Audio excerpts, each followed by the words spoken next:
अस्सलाम वालेकुम वरहमतुल्लाहि वबरकातुहू। रिज़्क़ और औरत। नाज़रीन, आज आपके साथ बात होगी रिज़्क़ और औरत के हवाले से। कहते हैं कि रिज़्क़ औरत के नसीब से मिलता है। मशरक़ी माशरे में रिज़्क़ कमाने का सारा बोझ मर्द पर होता है। अगर मर्द कमाऊ है तो रिज़्क़ कमा लेगा, और अगर निखट्टू है तो शायद अपना खर्चा भी ना उठा पाए। तो फिर ऐसे में औरत के नसीब का रिज़्क़ से क्या ताल्लुक? इस फ़लसफ़े पर गौर करने के बाद जो मेरी समझ में आया वो आपके साथ शेयर कर रहा हूँ। कमाने की जिम्मेदारी बेशक मर्द की है, लेकिन इसे रिज़्क़ कमाने के काबिल बनाने वाला पुरसुकून माहौल मुहैया करना खातून खाना की जिम्मेदारी है।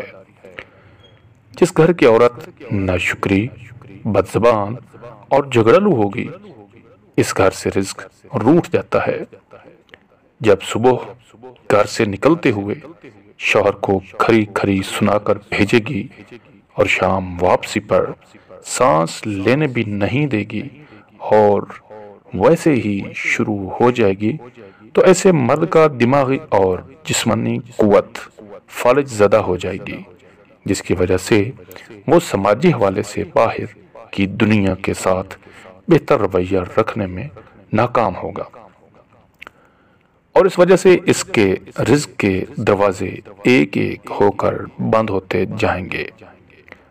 हासिल कलाम ये है कि अगर ख़वातीन अपने घर में मुस्तकिल खैर बरकत देखने की ख्वाहां हैं तो उन्हें सिर्फ 4 बातों पर अमल करना पड़ेगा। नंबर 1, शौहर को घर से खुशगवार माहौल बल्कि रोमांटिक माहौल में रवाना करें। शौहर को घर दाखिल होते हुए इसी माहौल में खुशामदीद कहें जिसमें विदा किया था। जितनी भी बड़ी परेशानी वाली बात हो इस वक्त तक न बताएं जब तक वो फ्रेश न हो जाए। शौहर से जिस्मानी तल्लुक़ कायम करने को मुशक्क़त न समझें, बल्कि इसके लिए खुद को ऐसा रास्ता करें कि वो आपकी तरफ ऐसे मुतवज्जे हो जैसे हम शदीद भूख में अपने पसंदीदा खाने की तरफ चिपटते हैं। इससे आपका बाहमी ताल्लुक इंतहाई खुशगवार और मजबूत होगा। और सबसे बड़ी बात कि शौहर के किरदार की हिफाजत होगी। किरदार की हिफाजत हुई तो समझें घराने की हिफाजत हुई। नाज़रीन, अगर आप ख़वातीन में से हैं तो मैंने जो बातें की हैं एक बहन समझ की हैं, और अगर आप शौहर हैं तो ऐसे बिरादर आपके साथ की हैं, तो आप दोनों इस बात का ख्याल रखें।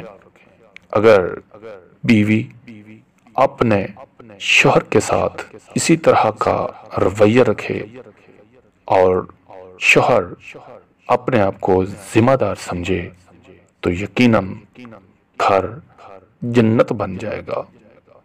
और अगर ऐसा नहीं होगा तो फिर आप वहम गुमान में पड़ जाएंगे।